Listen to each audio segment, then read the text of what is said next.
All of a sudden, I hear what sounds like little girls laughing. It's time. It was literally chasing me down the hallway. When I went into the room, there was this black shadow figure hovering over top of the patient. The little girl came to say hi. What little girl? Started getting a really uneasy feeling.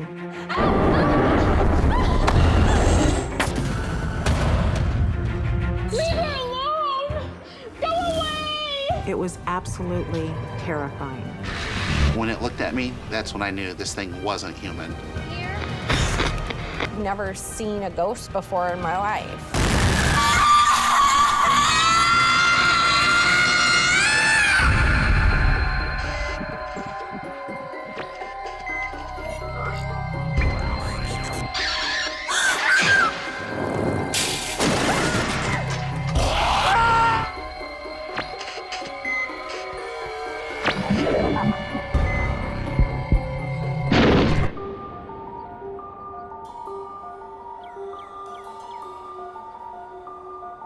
It's 2010 in small-town Illinois. IT technician Courtney McFate works in a regional hospital. Radiology, dial 41. Radiology, dial 41. My job is a hospital IT technician. I fix computers and deal with various equipment. In addition to maintaining hospital equipment, Courtney also helps patients. Hi. Hi, how's it going? Good. Well, my name is Courtney. Someone told me that your computer's sick. Do you want me to look at it for you? Sure. Okay. So, You definitely have to be a very logical person to deal with technology. here, let me take a look.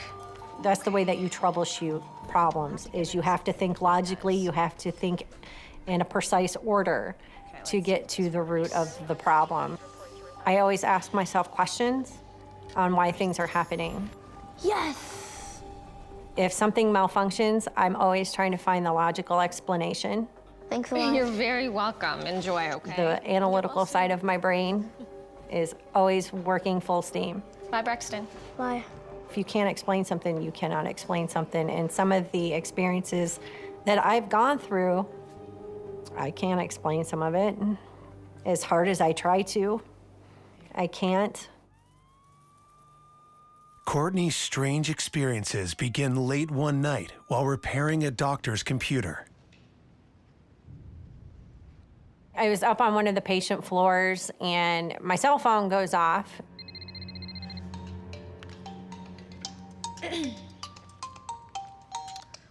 Courtney here. And I answer it, and it's a bunch of garbled mess is the best way I can explain that. I kind of looked at my phone. I'm like, hello, hello, and all I could hear was a garbled mess. You're breaking up. Hello? You're still breaking up. I'm gonna try the hallway.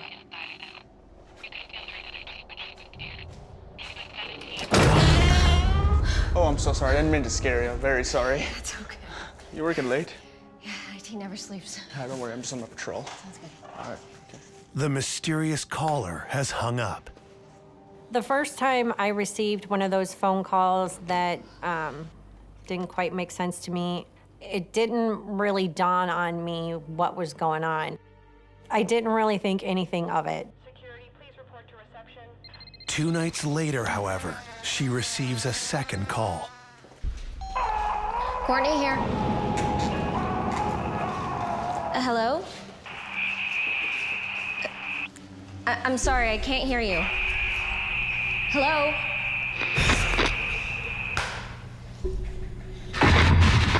It started to scare me a little bit.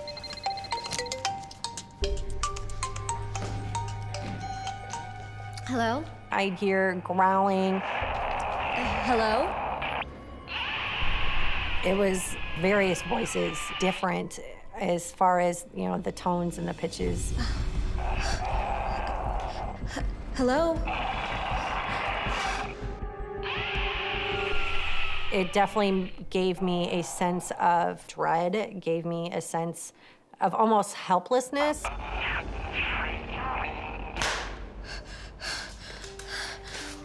It was extremely scary. You know, it kept happening.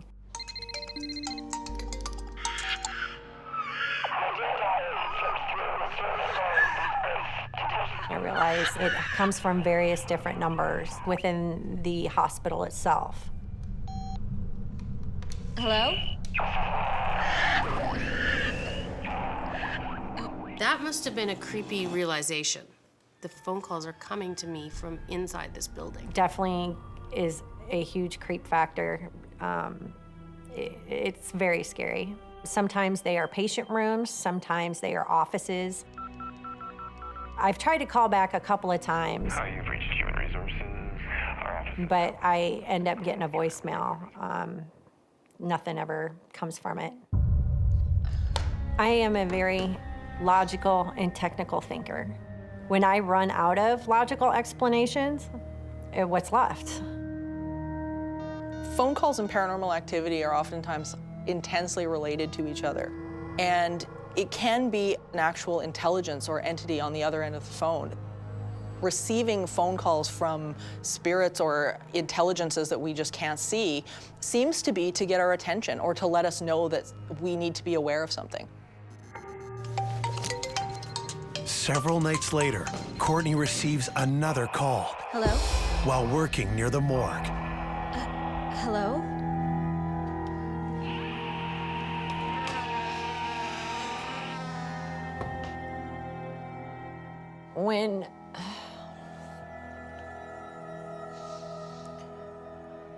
When I walked by the morgue, I noticed and seen, oh God, it's so hard.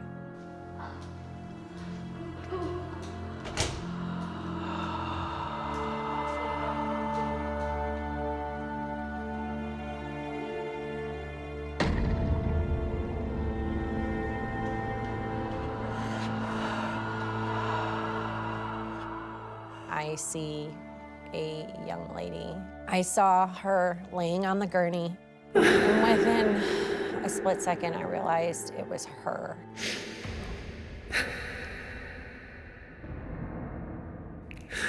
I know what I saw. I know I saw her standing behind her own dead body.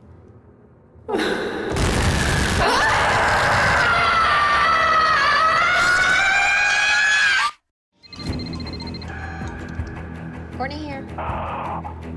After receiving a series of disturbing phone calls that originate within the hospital, IT technician Courtney McFate finds herself in the morgue, face to face with something seemingly from beyond the grave.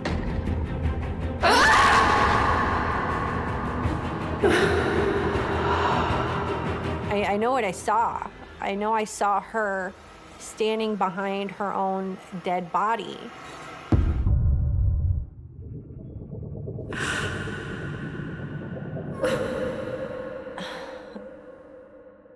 It's hard to think about it, isn't it? Kind of is. I have a huge heart, and I could see how heartbroken she was.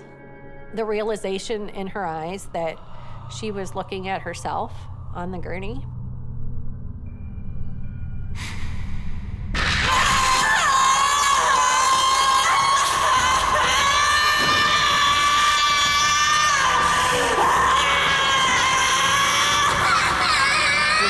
Terrifying and one of the most heartbreaking things I've ever seen. I think I did witness her realizing that she was now deceased. My mind is running a million miles an hour trying to figure out everything that's just happened to me and what I've just seen and what I've just felt. I've never seen a ghost before in my life. I was spooked, terrified. Yeah, it was bad. Sometimes our fear takes over. However, fear can also be a gift. And sometimes it's there to let us know that something isn't right and we need to get ourselves out of the space. A few nights later, Courtney is called to service a computer in one of the hospital's operating rooms. It shouldn't take more than, I'd say, half an hour. There was a PC in one of the operating suites that had failed and needed to be repaired. Since it was at night, which is the only time frame that we can get in there, I called security to have them let me in. Yeah, just call me. I had to put on our special white suits in order to enter the sterile area.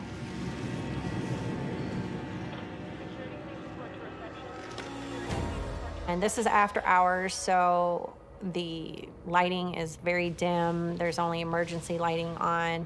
There's some light from, some machines, but mostly it's pretty dim in there. I immediately start trying to figure out what's wrong with the computer.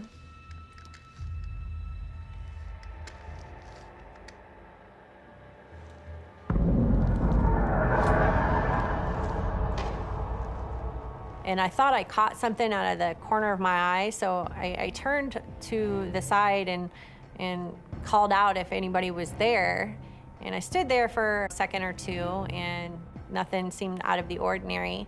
Just kind of shrugged it off and turned around and started to continue working on the PC.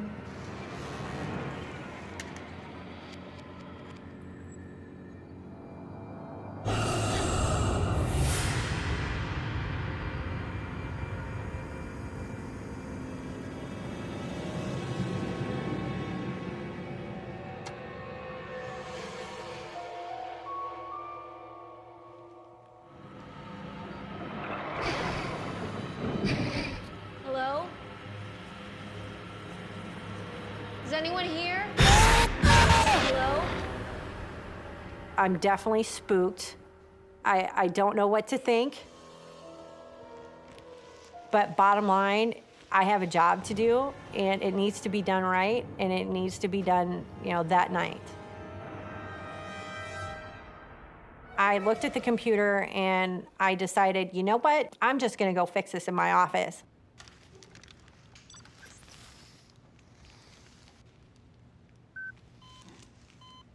I start hearing beeping.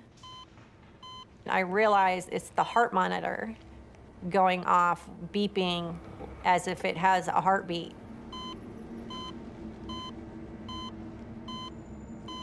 It's got the heartbeat going up and down. It's got beats per minute. It's got a pulse ox.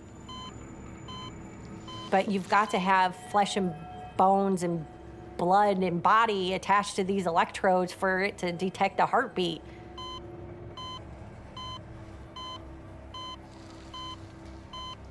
I walk up to the heart monitor and I'm pushing buttons and trying to get this thing to stop, and I'm not understanding why this is detecting a heartbeat.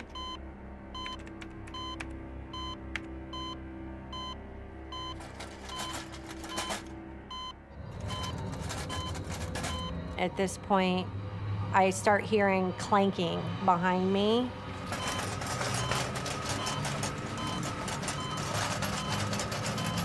The surgical tools, they were vibrating on its tray across the room.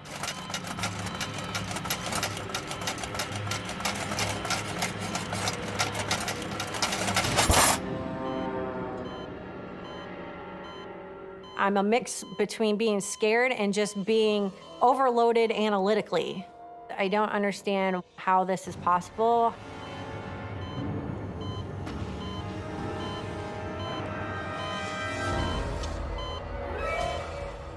And I went to the computer and started to power it down and start to unhook everything.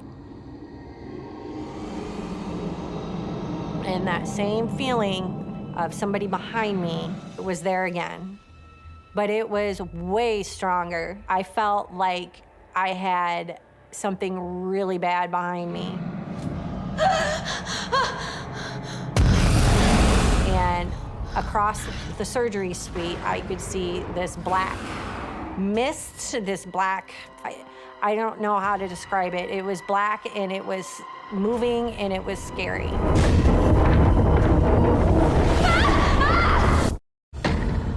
mysterious calls have led Courtney McFate first to a distressed female spirit in the morgue.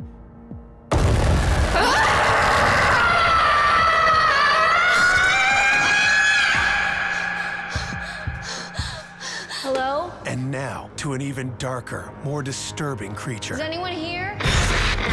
Hello? And across the surgery suite, I could see this black mist, this black, I don't know how to describe it. It was black and it was moving and it was scary. Like this growing mass mist, this figure, because it shape-shift almost. This figure resembled someone wearing a cloak.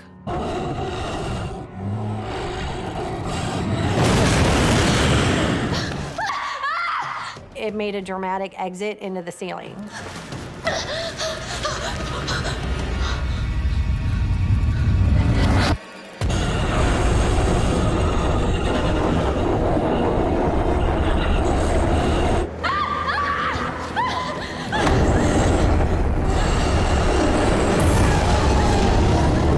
It was literally chasing me down the hallway.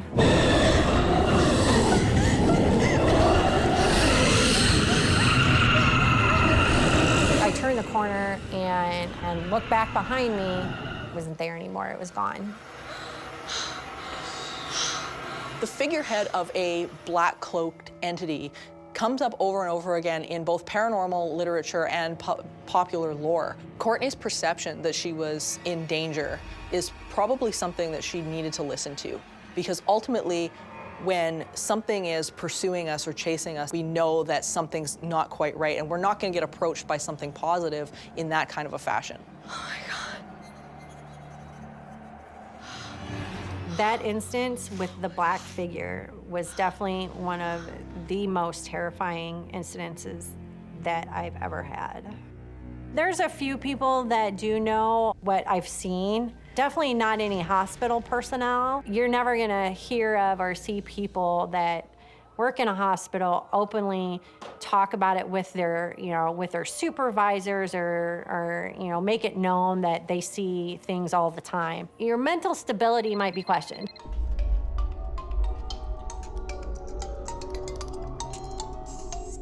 Courtney here. To this day, I still get the phone calls. But you never saw the dark shadow again. At this point in time, I have yet to see that dark shadow, that dark figure again, and quite frankly, I hope I never see it again.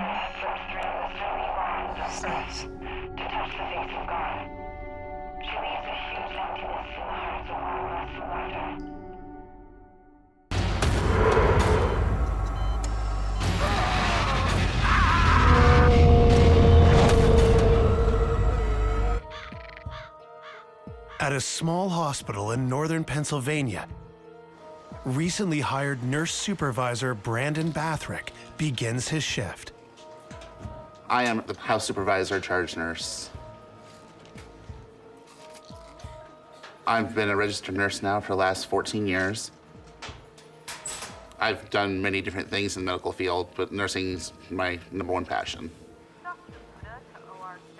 At the time, I was working in a Catholic-based hospital. Down each wing, there was approximately 25 patients.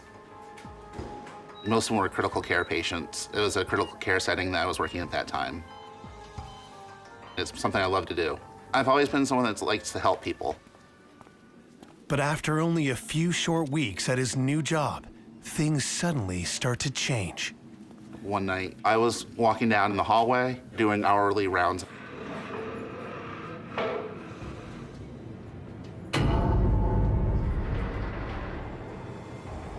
I heard moving noises.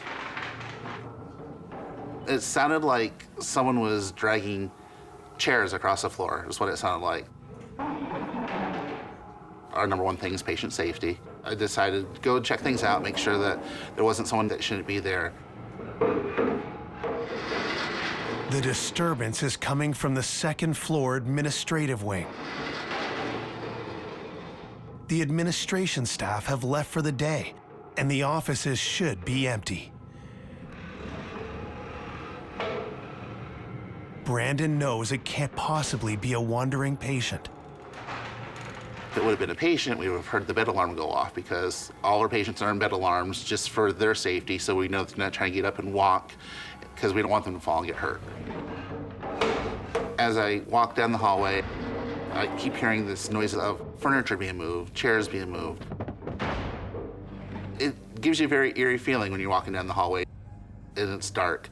Hallways are always dark in the hospital. The noises are coming from the end of the hallway in front of me, from the director of nursing's office. No one should be in that room because none of us have keys to the office.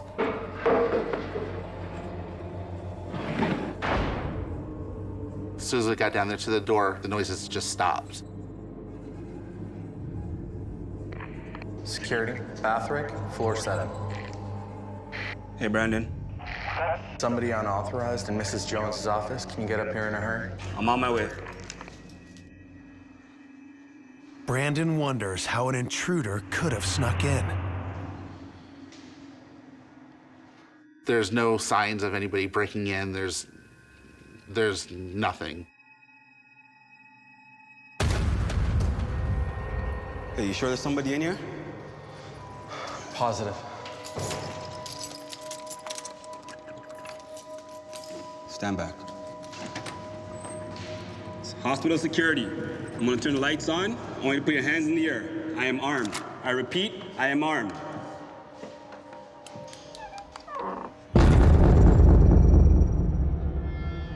In the world? It looked like someone ransacked the room. Just looked like a windstorm came through and blew things all over. Who could have done this? There's no one in here. Something had to have been in there moving things around.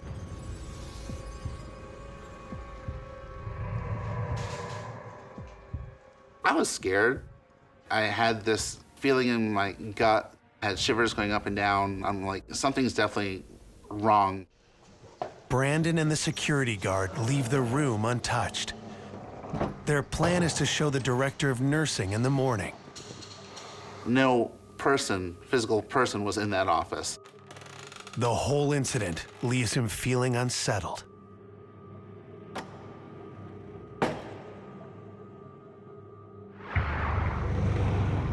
Brandon resumes his rounds. But immediately after returning to the main floor, he smells an odor that has no place in any hospital. I smelled this really strange cigarette smell. Someone must have been in the bathroom or something smoking, doing something that they shouldn't be doing in the hospital.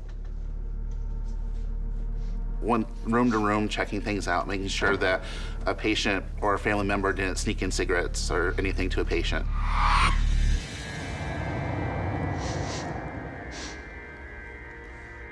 There was nothing. It was like it was there, but it wasn't there.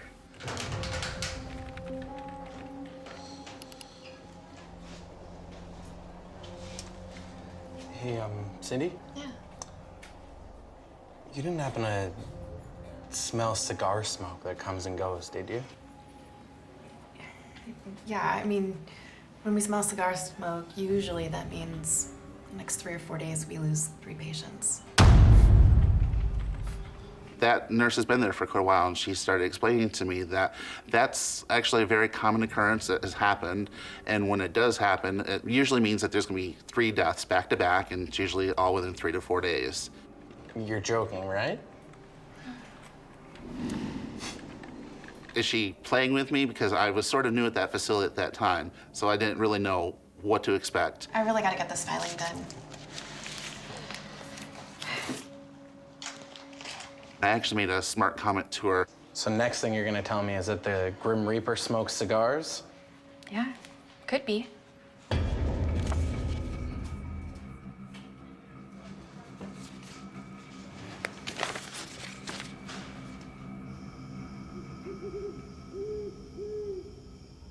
It wasn't until the next shift that things actually started to become more real for me.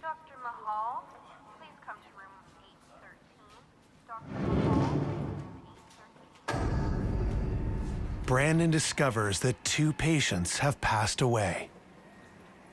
The patients weren't very ill at all, to be honest with you. They were very unexpected deaths. Something's definitely going on.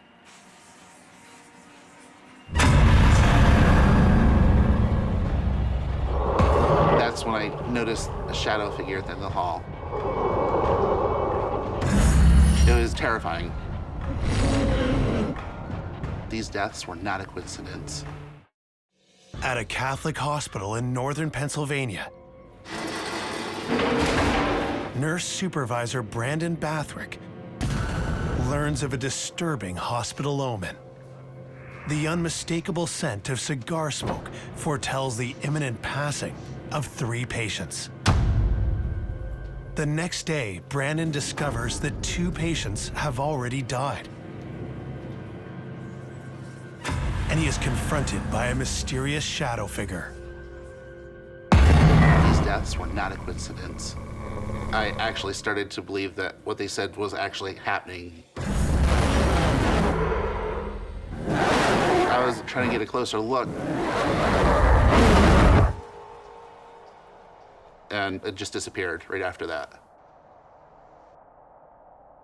Over time, a person, for instance, that smokes a lot of cigars, perhaps a person that's never seen without a cigar, that becomes imprinted on who they are. That's something that can be left in time, this trace, this psychic signature of a person. So when people are smelling this, they knew that this spirit is on hand, that it's coming to do its work. And that work is perhaps helping a soul cross over. I'm like, okay, there's got to be more to it now than just a coincidence. But I mean, I still had my doubts because it's a hospital. It's a Catholic hospital. Stuff like that shouldn't be happening at a holy hospital is how I was thinking about it. Thank you. It's room 133 again. A patient's call bell light went off. All right, I'm on it. That's when things went from bad to worse. As Brandon races to attend to the distressed patient, the smell of cigar smoke suddenly returns. This time more powerful than before. It was really strong. I got this very weird feeling of cramps in my stomach, very, very nauseous. I got a sharp pain in my head.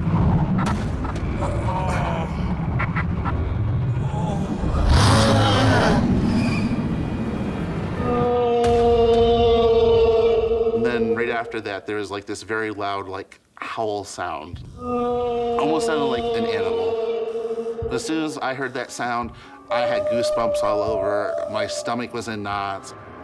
I turned pale.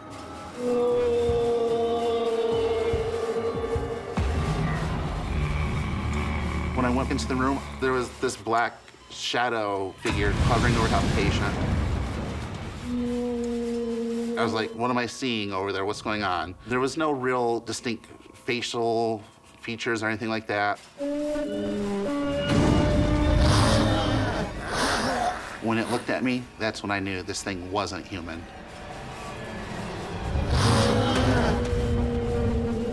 At that point, I was terrified for the patient and for myself. The shadow figure's howling draws in the other night shift nurse. The other nurse and I just sort of looked at each other. Both of us were frozen in fear. It almost acted like it was tracking us, and it was moving its head back and forth, like following, watching very intently into what we were doing and talking about.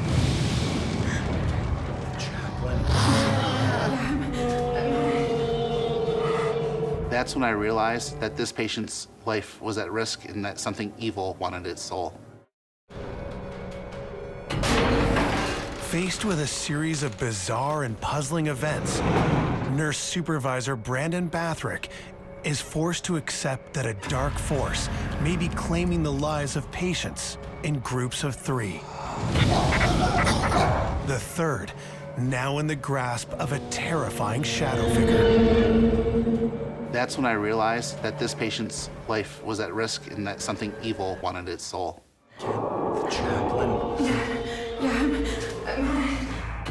When people are near death, There are often sightings of something hovering above them, whether that's a shadow or a light.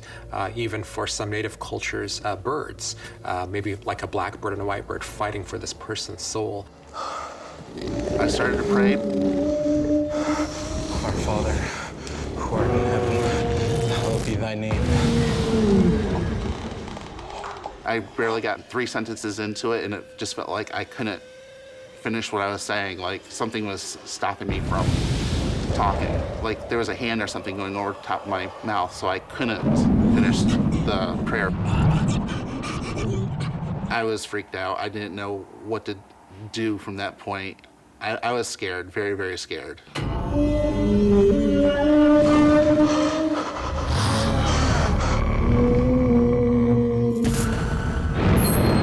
My St. Benedict's medallion I had on around my neck at the time. All of a sudden it snapped off my neck into multiple pieces. It flew like 3 or 4 feet.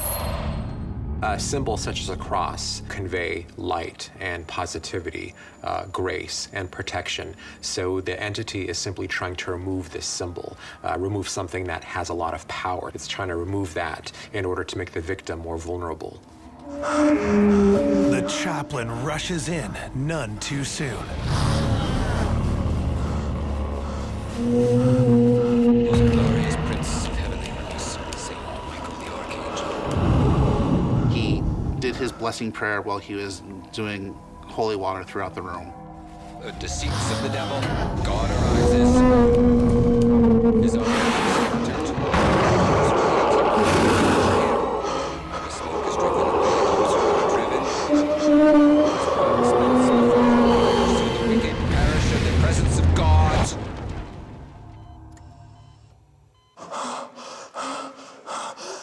I witnessed a mist leaving the room. To be safe, Brandon asked the chaplain to be cleansed from head to toe. I have 3 small kids at home. I was afraid that the entity was going to follow me home. With quick thinking and unflinching resolve, Brandon has denied the dark entity its 3rd victim. I'm very grateful and happy that I was able to help the patient that night. After that incident with the entity, I still continued working there, still take care of patients, enjoy what I do. Everything is normal now.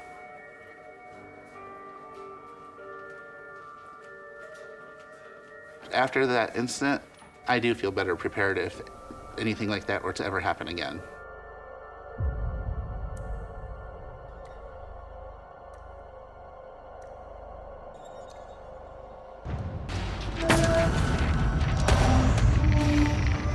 It's time. Go away!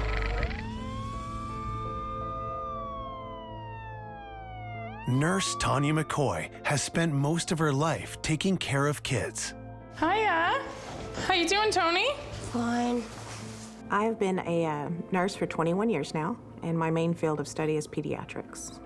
You look like a real astronaut today. I love interacting with my patients. A lot of people say pediatrics is a hard job, but to me, it's more rewarding. I get to play with them, tell stories, have fun. Children I tend to work with are very critical patients. They don't have a very long life expectancy. And there's been several times that I've had to attend funerals. And with these children, you get close enough that even the families consider you like a second mother. See you later, Tony. Bye. As a former orphanage, this century-old pediatric hospital has a dark and notorious reputation. So when I first started working at the hospital, we had heard different rumors about it being haunted. Would you consider yourself a believer in the paranormal or in ghosts or life after death? Being in the nursing field, we tend to be more apt to see a lot of that because we are dealing with end of life or seriously injured family members. Tanya's own experiences with the paranormal began in the hospital's basement. The scariest part of the hospital is the morgue, and we were often sit down to get certain different supplies. A lot of people did not like to go alone.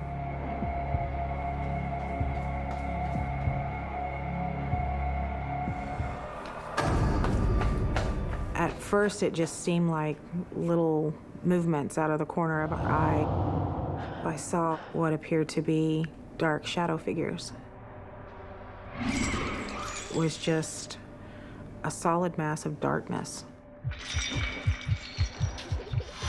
I saw what I thought was a little girl. I had heard the story of the little girl. We have different patients that would report this little girl either being in their closet, or they'd wake up to her jumping on the bed or standing and looking at them. Both the little girl and the shadows have disappeared. So at this point, I started to truly believe the rumors of the hospital being haunted.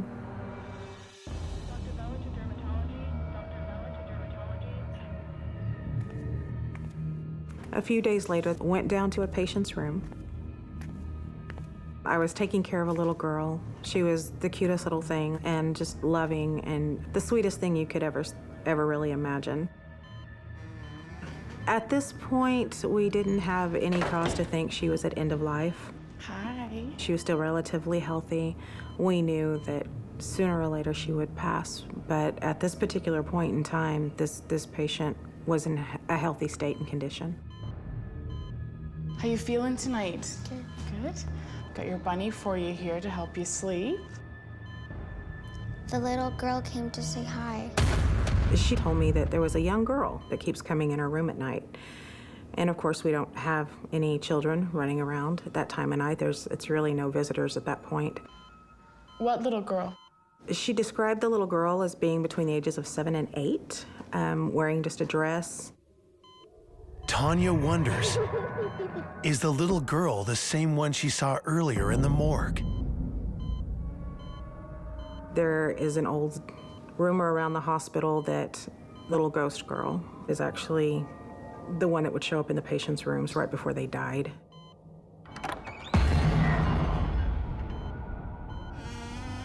And all of a sudden, the door to her room opened up. And I thought that was kind of strange. I looked to see who might have possibly opened the door.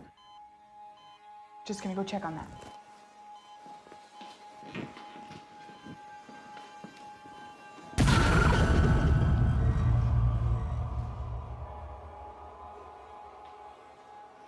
This door, it's not easy to open. It's not something that a simple wind could possibly nudge.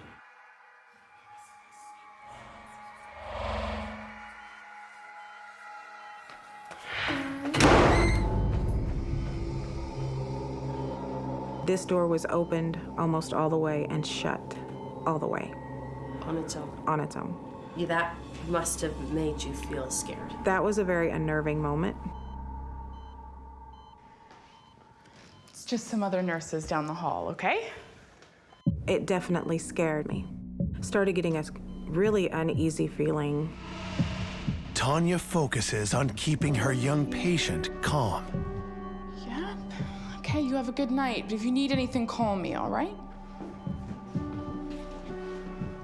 So at this point, I'm starting to kind of wonder. I mean, yes, patients are on a lot of medications. Is she really hallucinating, or is this little girl that I had heard so much about actually haunting the hospital? Would the orderly on duty please report to reception?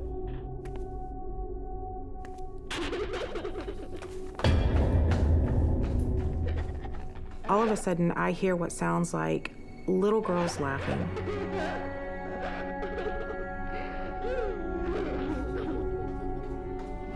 And next thing I know, I'm hearing footsteps running down the hall.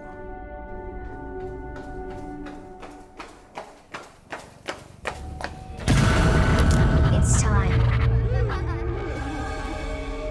It was absolutely terrifying. The little girl came to say hi. For pediatric nurse Tanya McCoy, What little girl? rumors of hauntings in this 100-year-old hospital have become reality. It's time.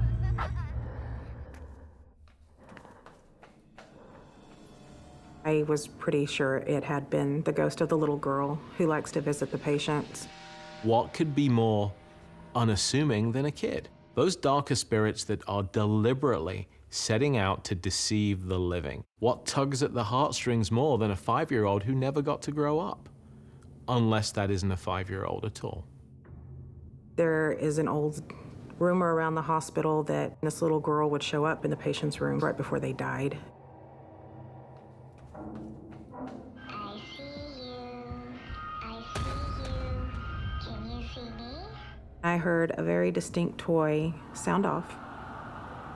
And it was in a high-pitched, sounded like little girl voice that just said, "I see you. Do you see me?" I see you. Can you see me? I see you. It sounded different. It sounded like something that would come out of a toy, but at the same time, it had a different feeling to it completely.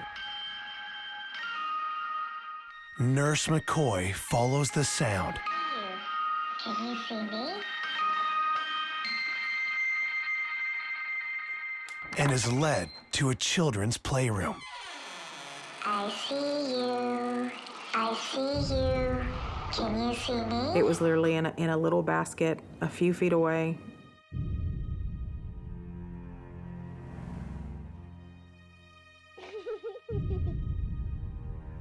It's time.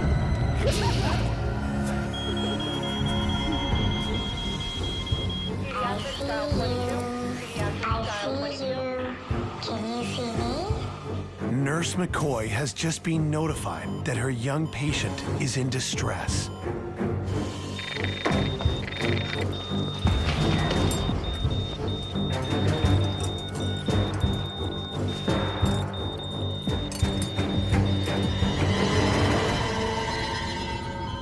The young girl suddenly stabilizes.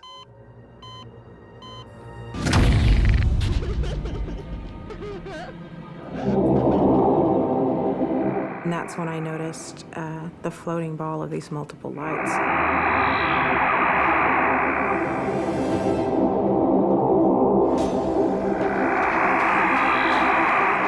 The lights were coming down the hall, heading straight towards us, like it was getting ready to enter my patient's room. I feared for their safety.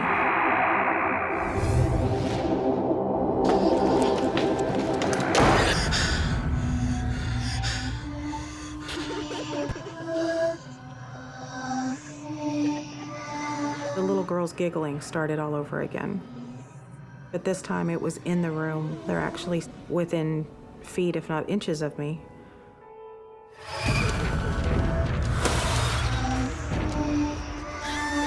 Leave her alone! Go away!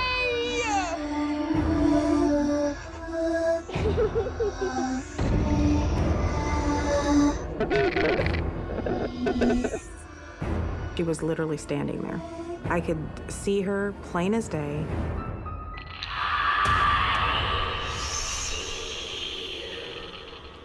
It's time. It's time.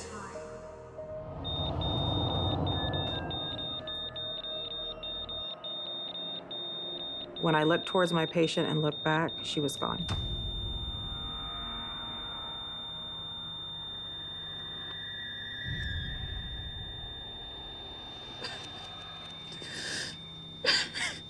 That patient passed away. I had been with this patient for quite some time. I knew her very well. I truly believe every pediatric, especially ones that are terminal, have special guides and angels around them, protecting them. I felt like she was maybe just there to help them pass on. Throughout the literature of paranormal research, we come back to this concept of collector entities. We think of the Grim Reaper or the Angel of Death, but these entities can actually appear in numerous forms. Spirits that arrive at the bedside of those who are dying and who are about to pass over. Some believe that these spirits are there to help ease the transition from one life to the next. I believe she was talking to me. I think she was trying to get my attention, just to let me know that she was there. I think she was the one playing with the door, and I feel like she was the one manipulating the toys.